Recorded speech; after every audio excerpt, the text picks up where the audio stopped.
Y hablando de enfermedad renal crónica, bueno, la expresión de los productos nitrogenados es básico para las funciones del riñón. Igualmente se encarga del equilibrio tanto del ácido base como del equilibrio electrolítico. También, una de sus funciones es la producción de creatinina y vitamina D. En estado de un ambiente catabólico, ya sea por la alteración funcional o por la presencia de la misma enfermedad renal crónica, vamos a tener más catabolismo, porque si perpetuamos ese ciclo tenemos mayor acidosis y finalmente también medios inflamatorios. Por tanto, se va a desencadenar la deposición proteico-calórica o energética, una caquexia de origen urémico, perpetúa el ciclo de la sarcopenia, como lo comentábamos en la clase pasada, y también hay mayor predisposición o mayor incidencia de enfermedad. Entonces, las alteraciones que vamos a evaluar con la malnutrición, esta sarcopenia de la que hablamos, el hipercatabolismo y el aumento del riesgo cardiovascular, tienen entonces como objetivo para la nutrición que podamos reducir la carga de nitrógeno y también la carga metabólica o reducir la acidosis a través de alimentos nutricionales. También y fundamentalmente nos podemos centrar en controlar todos los desórdenes desencadenados por el desequilibrio del calcio y el fósforo, que a su vez también jalan el potasio. Prevenir, retrasar o combatir la sarcopenia. Evitar los desequilibrios electrolíticos más básicos como la hiperpotasemia y la hiponatremia, que todos ellos son regulables de alguna medida a partir de la dieta. Sobre todo modular la presión arterial, como ya lo hemos visto en otras clases. También controlar la proteinuria con respecto a qué tipo de proteínas se ingieren estos pacientes. Nutricionalmente hablando, entonces, y de acuerdo al estadio de la tasa de filtración glomerular, estamos hablando de un RC estadio 1 y 2. Lo que tenemos que controlar en estos estadios prevenibles es modular la presión arterial, la glicemia y sobre todo la reducción de sodio para controlar esta presión arterial. Si la tasa de filtración glomerular nos ubica en un estadio 3A o 3B, hay que ya empezar a ver una dieta que restrinja fósforo, que tenga una restricción moderada de la proteína y sobre todo el control de los electrolitos, porque el potasio va a empezar a subir. Cuando el estadio es 4, o sea, llevamos de una tasa de filtración bastante baja en prediálisis, algunos otros le dicen, como la proteinuria va a ser más significativa, la dieta hipoproteica puede estar avalada en estos casos, siempre y cuando sea controlada.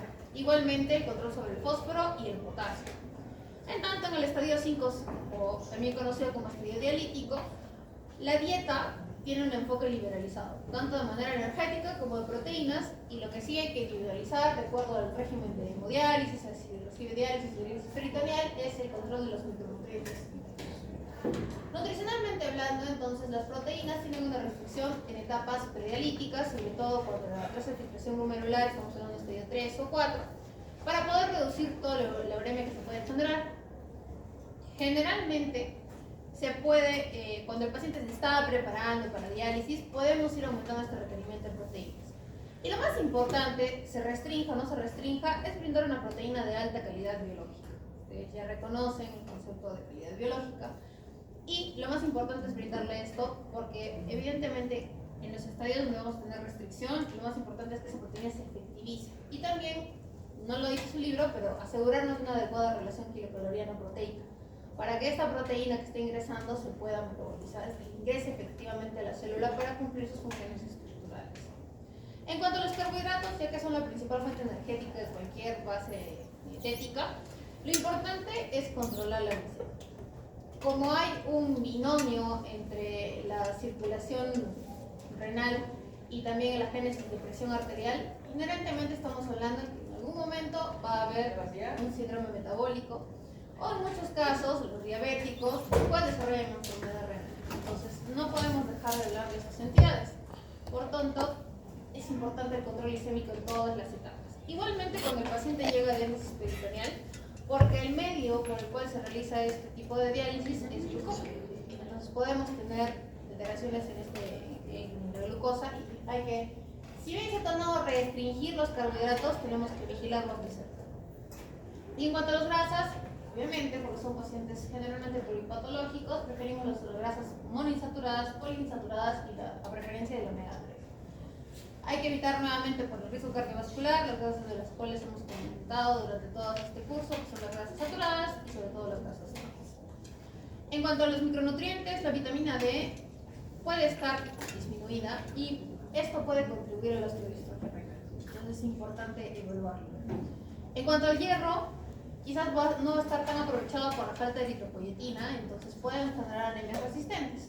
Lo importante es que aparte del tratamiento de base supervisemos cada 3 o 6 meses el requerimiento de hierro, la transferrina de nuestros pacientes. En cuanto a la vitamina B6 y la vitamina C, generalmente se suplementan en casos de diálisis. Todos los pacientes que entran al programa de RC tienen su pocotón de medicinas por la hipertensión, su pocotón de medicinas directamente ligadas a la función renal y su pocotón de vitaminas.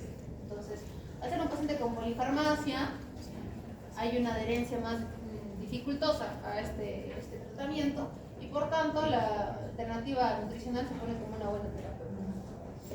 En cuanto al fósforo, pues hay que restringirlo siempre y cuando se haya demostrado la hipertrofia paratiroidea y también puede desencadenar hipertrofia paratiroidea.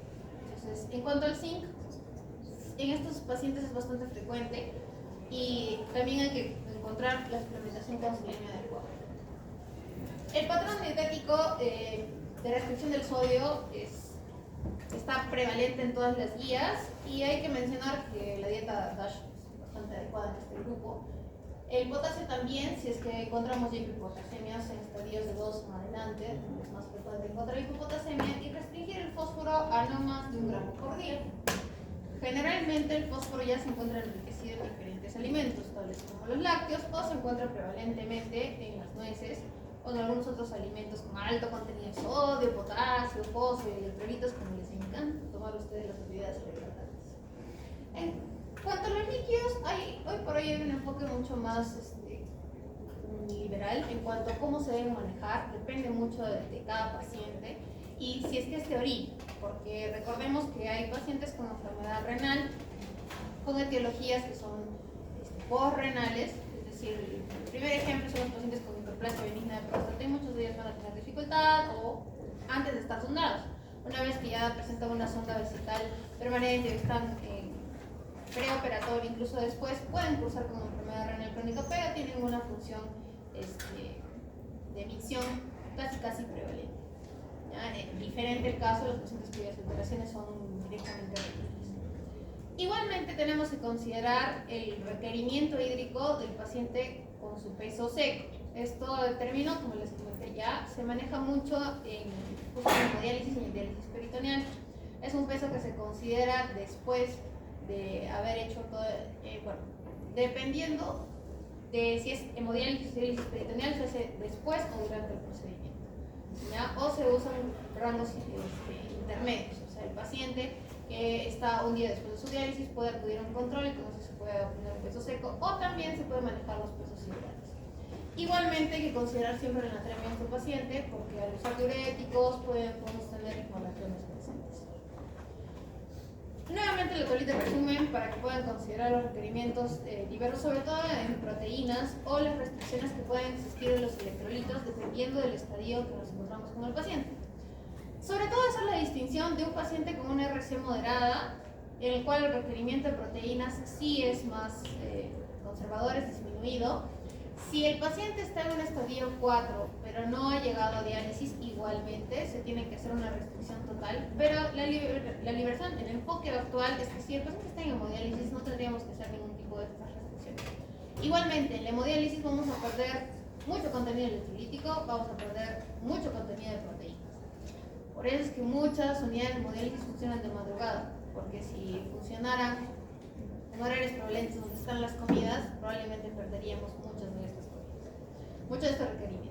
Si el paciente está en diálisis peritoneal, en las especificaciones es que energéticamente nosotros tenemos que considerar la glucosa que el paciente está administrándose de manera intraperitoneal y restar quizás un poco al requerimiento energético.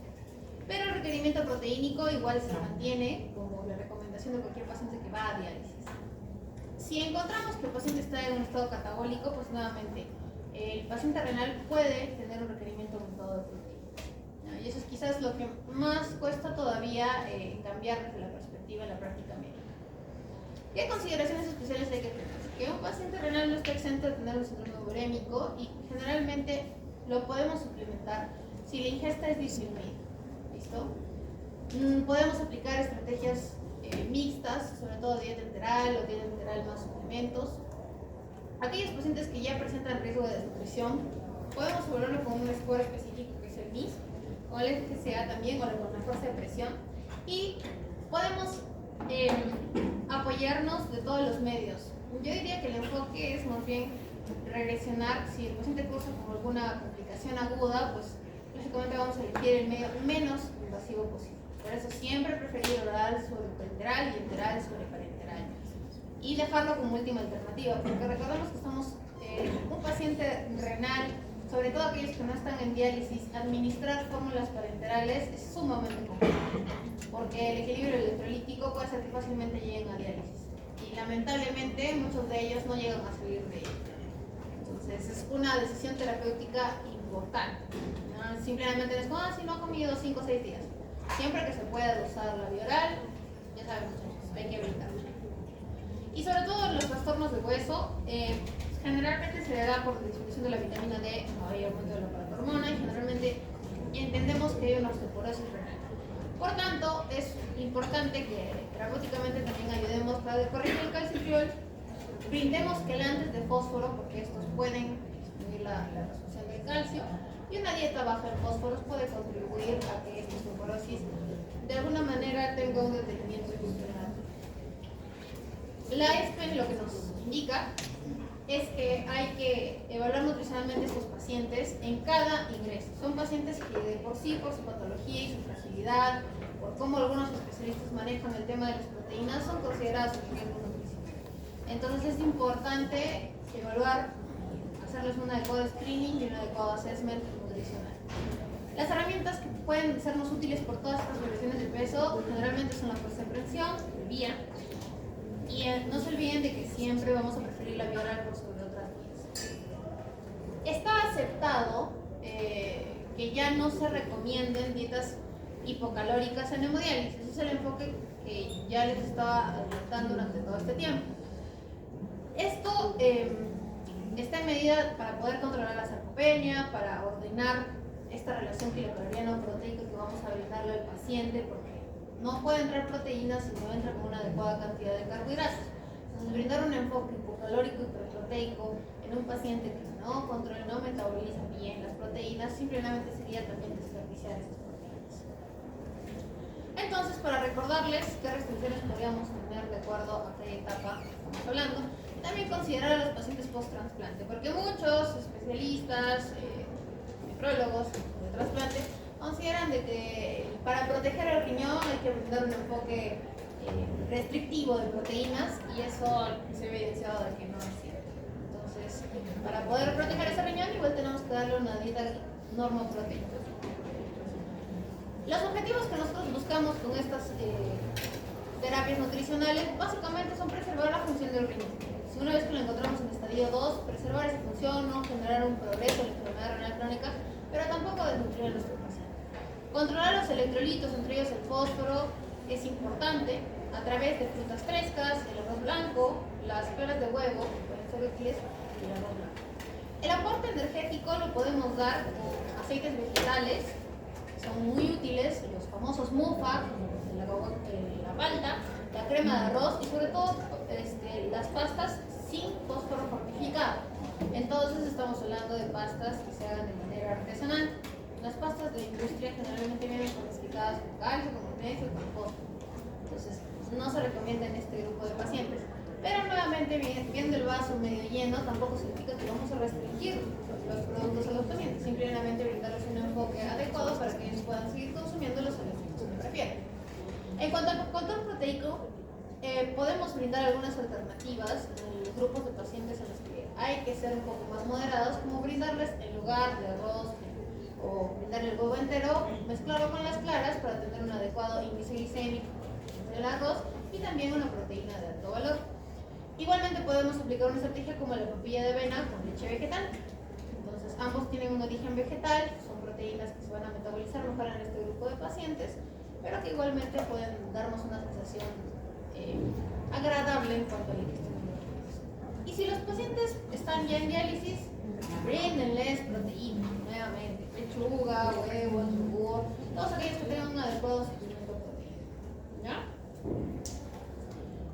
otros hay que restringir por el contenido alto en sodio, en fósforo, los embutidos, las carnes curadas, todas ellas vienen con altos contenidos en sodio, por ejemplo.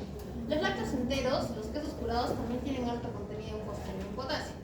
Todos los refrescos de cola, las sodas, los rehidratantes, todos ellos tienen diferentes aditivos fosfatados. Entonces, es un veneno para este paciente renal. El plátano, la palta, las papas y el tomate crudo pueden tener un elevado contenido en potasio. Entonces, se trata de cómo el paciente prepara sus alimentos. Y el agua mineral con alto sodio.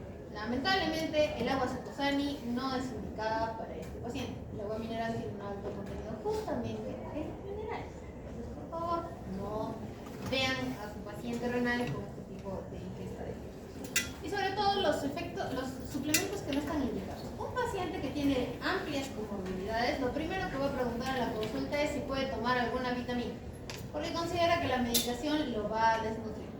Entonces, fácilmente pueden ir a una farmacia y tener alguna vitamina de su preferencia, porque les dan gomitas de vitamina tal, o vitamina A, o vitamina E, y eso sí podría condicionar algún empeoramiento de su patología de base. El famoso magnesio, por ejemplo. ¿Listo? Entonces tengan presente que su anamnesis y su interrogatorio del paciente tiene que estar bien formulado para poder darnos cuenta de todos estos detalles.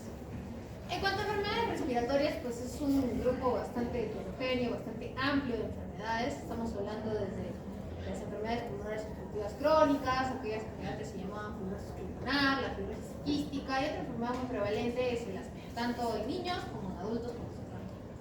Entonces, encontramos que todas estas enfermedades tienen en común que van a aumentar la tasa de infecciones respiratorias en quienes lo padecen, van a conllevar en los estadios más avanzados que haya una disminución en la masa muscular por la propia historia natural o por la propia fisiopatología de la enfermedad, y van a llevar igualmente a mayor mortalidad.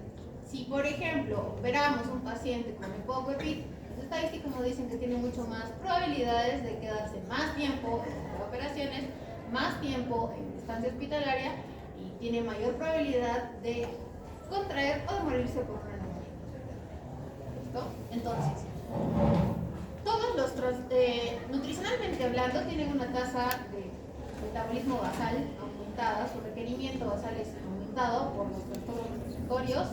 Puede haber hiporexia debido a la falta de aire, a la disnea o generalmente por el debilitamiento de los músculos secundarios de esta patología. Pueden haber malabsorciones si están relacionados, por ejemplo, la fibrosis quística con otro tipo de alteraciones, y sobre todo el catabolismo muscular que se presenta en enfermedades crónicas, sobre todo el epíteto. Por tanto, nutricionalmente lo que nosotros buscamos es mantener la masa muscular que ya se tiene, o sea, preservar el músculo o evitar la sarcopenia, ¿ya? Y también, de ser posible, aumentar la masa muscular. Esto lo podemos lograr con estrategias básicas como la dieta hipercalórica e hiperproteica.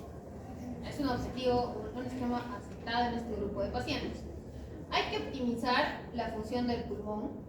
Nutricionalmente se puede lograr porque evitamos la hipercapnia. Nutricionalmente, ¿cómo hacemos esto? Modulando los carbohidratos que ingiere este paciente, evitamos, si recordarán allá la primera fase, la temida primera fase, los productos metabolitos que se generan del metabolismo de los carbohidratos, generalmente pueden llegar a convertirse en CO2. Entonces, evitando esa hipercapnia, modulando la cantidad de carbohidratos que nosotros consumimos, vamos a hacer que este paciente no tenga tanto nivel de CO2. Y apoyar también con antioxidantes, ¿listo? Para contribuir al endotelio y también al nivel alveolar. Hay que favorecer su sistema inmune porque ya hemos hablado que tiene una mayor tasa de infecciones respiratorias. Entonces, consumiendo zinc, vitaminas C, B o E que tienen comprobados efectos antioxidantes, podríamos favorecer también el sistema inmune. Y hay que prevenir la deshidratación en estos pacientes. Al tener polipnias, patrones respiratorios diversos, pueden conllevar a deshidrataciones que generalmente son crónicas. Entonces, es básico que nosotros hidratemos bien a estos pacientes y, sobre todo, cuando se presentan estas exacerbaciones, brindar también los mucolíticos de manera oral puede ser útil también para que nosotros podamos complementar nuestra estrategia de hidratación. Ahora, De manera dirigida tenemos que brindar suplementos a estos pacientes porque hay algunos fármacos que pueden tener efectos secundarios como vitaminosis D, pueden generar hipopotasemia o también pueden llevar hipocalcemia. Entonces, energéticamente hablando, el paciente que está compensado es un paciente eutrófico y por tanto debería recibir un enfoque energético normal. Sin embargo, en los casos que la patología demuestre que pueda generar un hipercatabolismo, o sea, aquellos que están en un EPOC que se está descompensando o un EPOC que tiene muchos años de evolución, podríamos aumentar y considerar un factor conversor de 1.1, 1.2 de cuadro subato energético básico. Eso hace que el requerimiento se vuelva hipercalórico.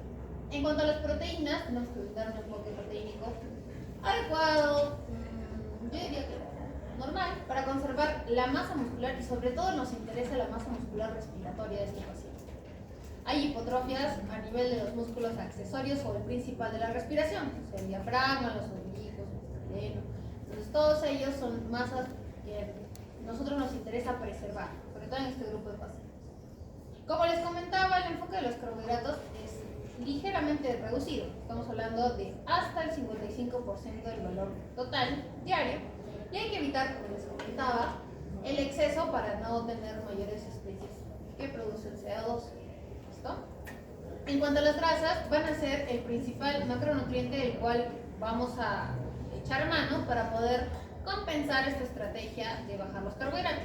Entonces van a llegar hasta el 40% del valor calórico total, sobre todo predominen las grasas monoinsaturadas y del omega 3. Existe hoy por hoy una formulación enteral que se popularizó a raíz de la pandemia y tiene justamente este enfoque. Tiene una disminución de los carbohidratos, se predomina de las grasas monoinsaturadas, bien enriquecido con omega 3, con un adecuado aporte de proteínas, o sea, las proteínas regulares. Se conoce como CEPA y también tiene fibra. Entonces, se plantea como el enfoque ideal para pacientes no solamente respiratorios, sino pacientes críticos. Y es una fórmula relativamente nueva, pero que es bastante usado hoy por hoy en todas las unidades de cuidados. Si bien es cierto la fórmula estándar es el Osmolite, que tiene 1 kilocaloría por mililitro, esta fórmula viene con esta proporción y es bastante interesante de usar porque los enfermos que han estado con COVID severo, que han estado pegados al ventilador, han tenido resultados bastante alentadores. Acá les traigo una tablita, ya saben, sobre los diferentes micronutrientes, las vitaminas que pueden emplear y sus efectos y dónde encontrarlos, sobre todo en el paciente externo.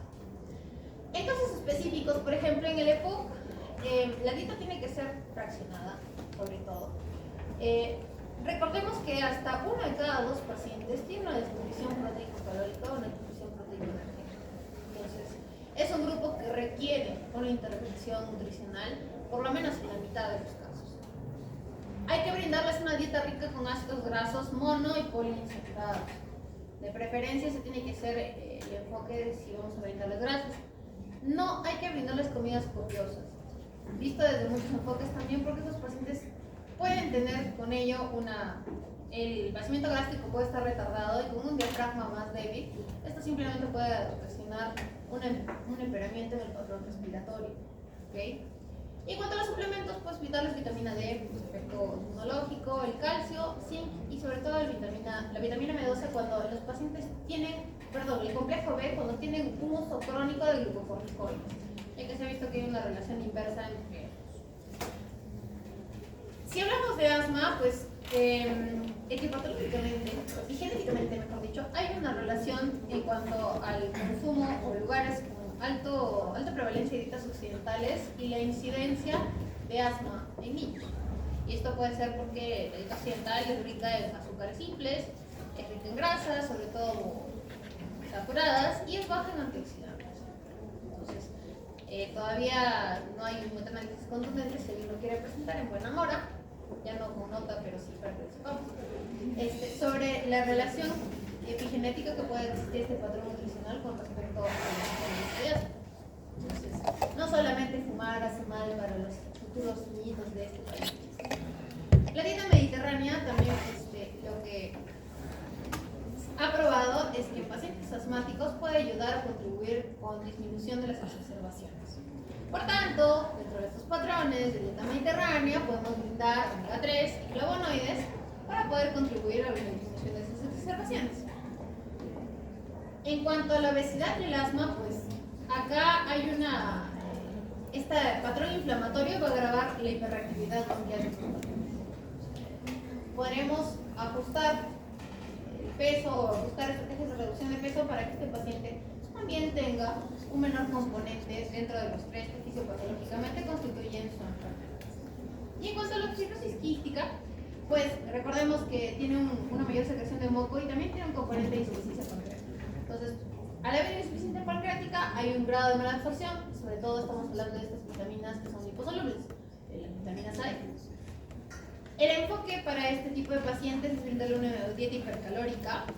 Hay que aumentar también las grasas y hay que aumentar el sodio. Es importante que, como estamos teniendo esta estrategia tan liberal y brindándole tantos carbohidratos y tantas grasas, controlemos tanto la función hepática, que es donde más va a sufrir, teniendo una mayor predisposición a tener un hígado graso no alcohólico, y también dosando la glucosa, porque recordemos que este paciente tiene una insuficiencia. ¿Qué cosas no vamos a dar? ¿Es cierto que el chocolate a mí me da broncodilatar? Podría broncodilatar, pero estamos hablando del chocolate. Es que, a ver, el chocolate que se recomienda es el mismo que les decía en clase. O sea, chocolate puro, cacao 80% asegurado. Porque el chocolate de venta libre generalmente está mezclado con productos lácteos. Los productos lácteos, por su estructura, pueden llegar a desencadenar mayores componentes de hiperactividad bronquial. Entonces, o pueden secretar más moco. El problema con el paciente asmático es que al secretar moco, él interpreta como una bola de nieve. Poca moco significa mucho moco, porque es su componente de hiperactividad bronquial. Entonces, no es recomendable en medio de las exacerbaciones. Si no, habría que obtener el cacao como cacao puro, ¿ya? Sin leche agregada. Entonces, en este enfoque para los pacientes respiratorios, por favor no usen carbohidratos refinados. Estos carbohidratos van a aumentar tanto la producción de CO2 y también tienen un componente inflamatorio, como ya lo hemos visto, el cansancio. Por favor, restrinjan los azúcares simples y todos los carbohidratos refinados. También las grasas trans, las saturadas, la sal en exceso. En este grupo sí se recomienda moderar de manera estricta el alcohol, porque estos inhiben el reflejo de la tos, puede exprimir el centro respiratorio y puede generar complicaciones como neumonías o posiblemente hospitalización. Igualmente hay que evitar todas las texturas secas o duras porque pueden provocar disnea, sobre todo en pacientes con las famosas fibrosis pulmonar, las EPIT, y esto puede tener, los pacientes con EPOC avanzada o EPIT tienen un componente sarcopénico importante. Entonces, la dieta tiene que ser amigable para ellos porque si no, lleva al factor que comenzábamos en las primeras slides. Llevamos a una hiporexia porque el paciente ya no quiere comer porque no tiene fuerzas para eso. Entonces, la dieta tiene que ser una estrategia amigable y que le permita romper este círculo vicioso. En las enfermedades reumáticas, pues hay nutrientes comprobadísimo efecto antiinflamatorio y también inmunomodulador. Ya hemos hablado de ellas, cansancio, recuerdo aquí. ¿Y qué cosas no tenemos que brindar en estos pacientes de acuerdo a cada patología? Como la gota es una enfermedad provocada fisiopatológicamente por el acúmulo de depósito, de algunos productos de depósito, los alimentos que más lo pueden contener, los precursores de la santina, son las vísceras, las sardinas, los embutidos, el alcohol, la fructosa industrial y también las propias carnes rojas magras como la carne de res. Estos van a aumentar el ácido úrico por el alto contenido que tienen, se van a ir a depositar en las articulaciones, que es justamente atacan el problema de la gota. En cuanto a la artritis, el paciente que recibe methotrexate es importante que tenga una abstinencia total de alcohol, porque puede contribuir a la toxicidad aún con el malingreso que ya está aumentado en un paciente que recibe un medicamento como methotrexate, y también evitar el exceso de vitamina A, que hay algunos que les encanta brindar methotrexate con vitamina A. sobre todo por el riesgo de daño hepático que esto conlleva. Es increíble que a pesar de ser una sociedad con una mixtura fenotípica importante, encontramos cada vez más incidencia del lupus eritematoso en nuestro medio. Entonces es importante que reconozcamos que ahora tenemos que brindarles una suplementación de vitamina D, encontrando bien los patrones con exposición al sol. Hay algunos que comentan que los pacientes con LES deben tener una restricción completa de exposición al sol por la producción de vitamina D, pero también consideramos que en Arequipa, con la gran exposición que se da por la radiación que tenemos, cuidemos sobre todo a estos pacientes con la vitamina D. La fotoprotección podría llevarnos a tener que suplementar la vitamina D. ¿Controversial? ¿No controversial? Sí, no, pero no podemos. Es más, ayer estaba leyendo una noticia que la OMS está considerando brindar dentro de su petitorio básico a la fotoprotección. Entonces, no podemos descuidar que es un efecto secundario, se convierte en un efecto secundario para un grupo específico. Entonces, de todas maneras, consideren que el LES es una enfermedad crónica, no vamos a poder hacer nada, pero tampoco lo podemos exponer a que tenga cáncer de piel simplemente porque no tenemos una exposición adecuada. En cuanto a la artritis reumatoide, pues muchos de estos pacientes consideran que por el componente inflamatorio, algunos de ellos leen o en el mundo de información y desinformación en el que vivimos, suprimen nutrientes importantes como los lácteos, carnes. Entonces, esto nos va a llevar a un riesgo aumentado de sarcopenia. Las pacientes con artritis reumatoide o los pacientes con artritis reumatoide pueden convivir hoy por hoy gracias al tratamiento biológico muchos años con sarcopenia. Entonces, eso también aumenta el riesgo de que profesionalmente estemos hablando de sarcopenia. Es importante hacerle seguimiento, consejería nutricional, para evitar esta desnutrición proteica que es muy prevalente en este grupo, no solamente por estos hábitos, sino también por la propia historia natural. Hablamos de una policerositis, entonces hay un estado hipercatabólico. Igual, la dieta mediterránea es importante para todos estos grupos. Hay que restringir las calorías de manera moderada si esto se presenta con obesidad, porque así favorecemos el medio inflamatorio. Hay que hidratarlos de manera adecuada, sobre todo en inglés, por el daño que puede existir por los compuestos de los hidratos, los tóxicos. Recordemos que el inglés está íntimamente relacionado con la enteropatía, entonces hay que proteger ese riñón sin descuidar brindarle un adecuado soporte de proteínas y finalmente brindar fibras fermentables porque van a mejorar la microbiota, la función inmunitaria intestinal. ¿Quién diría que de repente con ello las observaciones que pueden tener en cuanto a LES o artritis reumatoide? Acápite especial merece la osteoporosis porque evidentemente al ser una enfermedad tan ligada a nutrientes que podemos brindar de manera diaria, es importante que también podamos intervenirlo de manera nutricional. Encontramos que el calcio, la vitamina D, el magnesio, la vitamina K, todas ellas son fácilmente intervenibles en nuestra esfera. Y les recuerdo ahí cuánto podemos brindar. Para osteoporosis, como comprenderán, de acuerdo a la tabla que recuerdo en la primera fase, es un enfoque un poco más apremiante. Damos bastante cantidad, pero esta es una meta terapéutica nutricional bastante difícil de lograr. Para brindar 1 gramo o hasta 1 gramo, 1.5 gramos solo de calcio, tendríamos que brindar como 4 vasos de leche, una porción de 200 gramos de queso, brindarle mantequilla. Entonces, igualmente consideren de que brindar esa consejería tan rápida que hacen algunos reumatólogos es olvidar de que estas mujeres generalmente son postmenopáusicas, no tienen un adecuado metabolismo de las grasas, van a tener más grasas saturadas metidas en su dieta.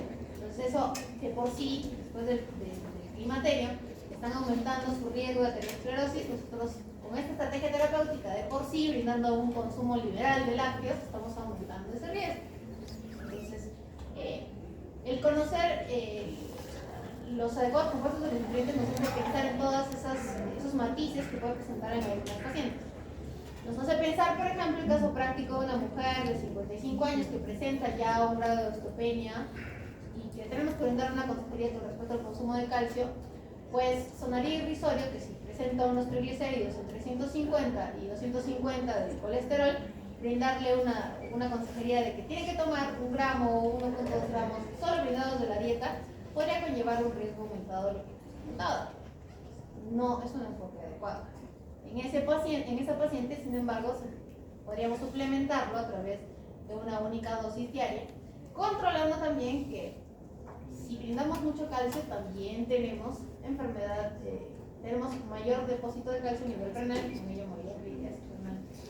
Entonces, todas esas estrategias son las que nosotros tendríamos que contemplar en nuestro terapeuta.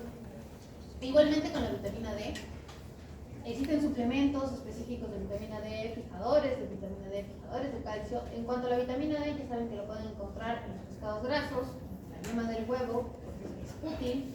Las mujeres posmenopáusicas muchos dicen, sí, para poder aumentar, entonces, para no aumentar el colesterol, dejo de comer yema de huevo. Pero es una fuente de vitamina D muy útil, estamos restringiendo lácteos. Lo que quiero que puedan sacar de conclusión es que no tenemos que brindar una consejería simplemente a todos por igual. Cuanto más podamos individualizar a nuestro paciente, involucra que conozcamos a nuestro paciente, que estudiemos a nuestro paciente y con ello sacar conclusiones individuales para cada caso.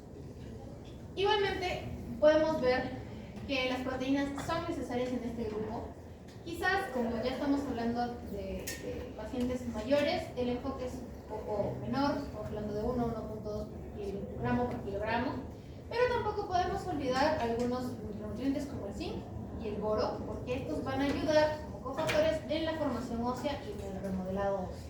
Estos los vamos a encontrar en las nueces, en los cereales integrales y en las frutas. Recordemos también que estos nutrientes también tienen ácidos grasos y ácidos grasos poliinsaturados. Un nutriente puede tener muchas cosas. La recomendación puede ser para algunos grupos, pero también tenemos que contemplar que en muchos otros esto se puede contraponer a diversos factores que también están involucrados en esa patología. El paciente osteoporosis.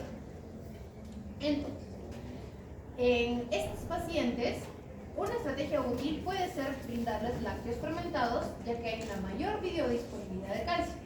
¿Qué lácteos fermentados conocen? Yogur. ¿Qué más? Kefir. Ya. Diga por otro.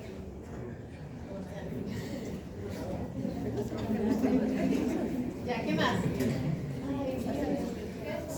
Quesitos curados.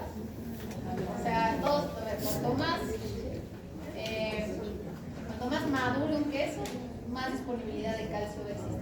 Los quesos llamados frescos son aquellos que su proceso es para poder generar esa natilla, luego se cuaja y automáticamente salen a la venta. Esos son los quesos frescos. Entre ellos están como su queso light, el queso paria, el tilsit es por ejemplo, un queso intermedio.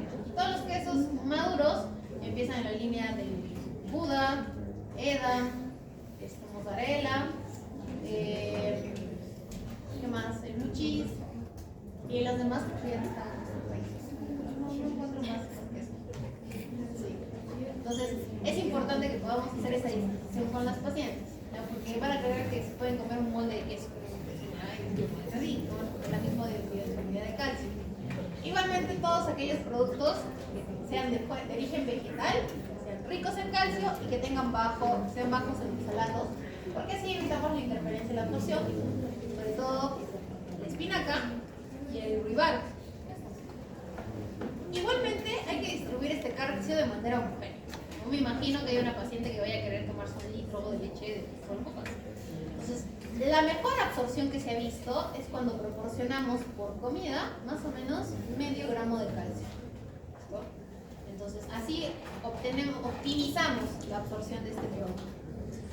Igualmente, cuando tenemos una ingesta adecuada de proteínas, sobre todo en medios sin acidosis, por un bajo riesgo de la desmineralización. ¿Qué cosa igualmente no debemos meter en este grupo? El sodio, porque va a aumentar la expresión ordinaria del calcio, la cafeína en exceso, de más de 300 miligramos al día. ¿Alguien se acuerda cuánto equivale a 400 miligramos al día de café? ¿No? ¿Nadie? ¿No? 2 o 3 vasos, ¿no? Ahí, o sea, yo hablo por pura. Igualmente, todos los productos ultraprocesados tienen fósforo elevado. El fósforo elevado aumenta la PTH, aumenta la reproducción. solo de manera tan libre. No fomenten, por favor, el consumo ni siquiera moderado de alcohol, porque esto va a inhibir la formación ósea y disminuye la vitamina D hepática. Igualmente, hay dietas que están consideradas como cetogénicas, que no tienen ningún tipo de neutralizante, y esto también promueve la reposición. Finalmente, ya para ir cerrando, hablemos un poco sobre anemia.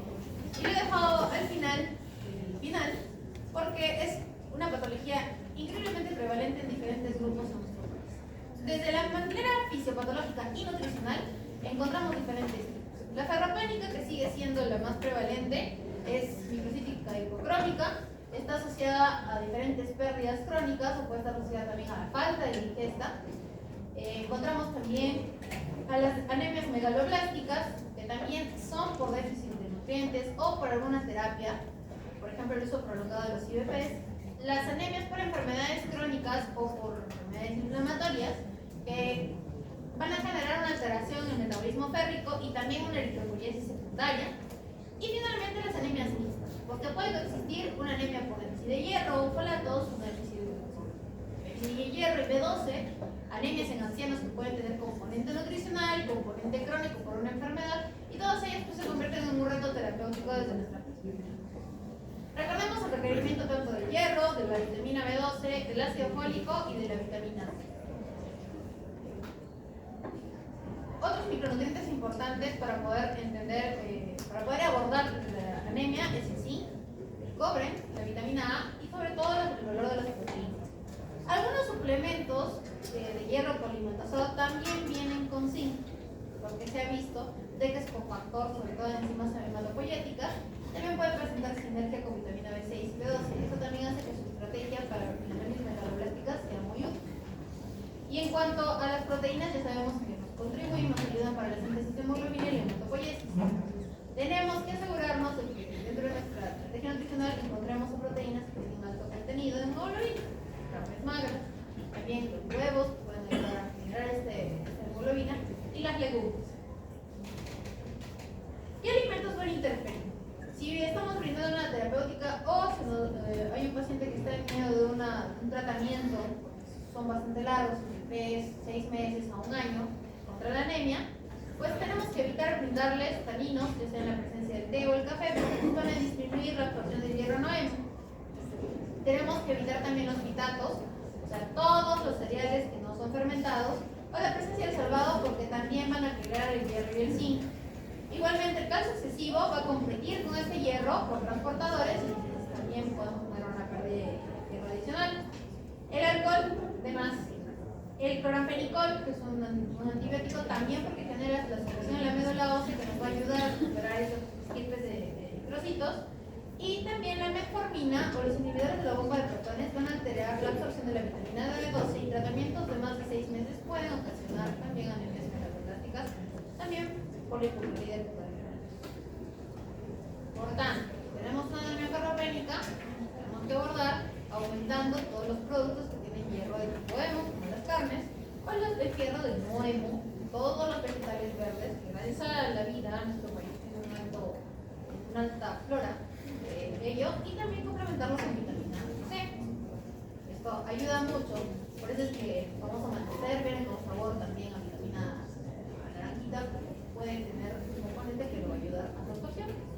En cuanto a la anemia megaloblástica, encontramos que es muy útil brindar legumbres, espinacas, cereales fortificados y los cítricos. Para anemias megaloblásticas que tengan el origen con B12, podemos brindar lácteos, huevos, carne y también considerarlo como una estrategia suplementar que ya lo vimos en pacientes con alimentaciones basadas en fibra. El enfoque de la anemia crónica, obviamente tenemos que controlar la inflamación, por tanto, nuestra estrategia desde nuestra perspectiva es brindar antioxidantes y omega 3 con efectos antiinflamatorios reconocidos. Obviamente tratar la causa, controlar la causa para poder controlar esta anemia. Y si es mixta, generalmente lo vemos en pacientes geriátricos, brinden dietas completas, por favor. Las dietas blandas o que ustedes brinden consejería, tanto al paciente como a las familias de dietas blandas, involucra una restricción solo por el término. ¿Qué significa? Que el paciente va a decir, la familia, el entorno del paciente va a decir, si es blando tiene que ser de fácil alimentación, entonces no vamos a brindar carne. Es la primera restricción que realizan. Al considerar dieta blanda también dicen, no, es muy difícil que pueda digerir los lácteos. Vamos a digerir los lácteos. No, es que el huevo le cae mal, porque se queda ahí atrapado en el estómago. Entonces, todos los alimentos que estratégicamente son útiles para poder combatir la anemia, carnes rojas, huevos, legumbres o lácteos, son disminuidos solo por aplicar un término, y un término que está mal. La dieta blanda es una dieta generalmente de transición y tiene contadas indicaciones. Como habrán visto, todo este monólogo que he hecho para poder explicarles en este curso, se habrán dado cuenta que el término dieta blanda no ha sido empleado. Entonces, terapéuticamente nosotros lo aceptamos en los hospitalarios porque ya es una acepción más de costumbre, pero la dieta blanda haría referencia a solo evitar alimentos ultraprocesados y alimentos con procesos de cocción como frituras, salteados, que pueden favorecer la gastroparesia o el retraso del vaciamiento gástrico y con ello generar desconfort. Igualmente, en dieta blanda no se considera los productos fermentadores porque nos podrían generar desconfort de manera abdominal. Pero un paciente reumatológico que recibe un pulso ameritaría restringir la dieta. O sea, ameritaría darle solo pollo, papa, carne. Pollo, papa, arroz, pollo, papa, fideo. Entonces, pollo y todas las variantes del pollo. Entonces, el objetivo de este curso es justamente eso, chicos. Plantéense preguntas, evalúen. Ustedes van a seguir yendo al hospital durante 3 años más, antes de que se conviertan en médicos. Siempre busquen esa duda. Busquen qué cosas están reconociendo como bien y qué cosas están reconociendo mal.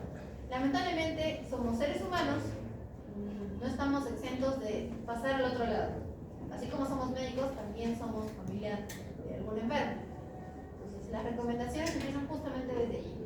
Hagan su prevención primaria, prevención secundaria, su prevención básica. Finalmente, no se olviden de las reglas de este curso.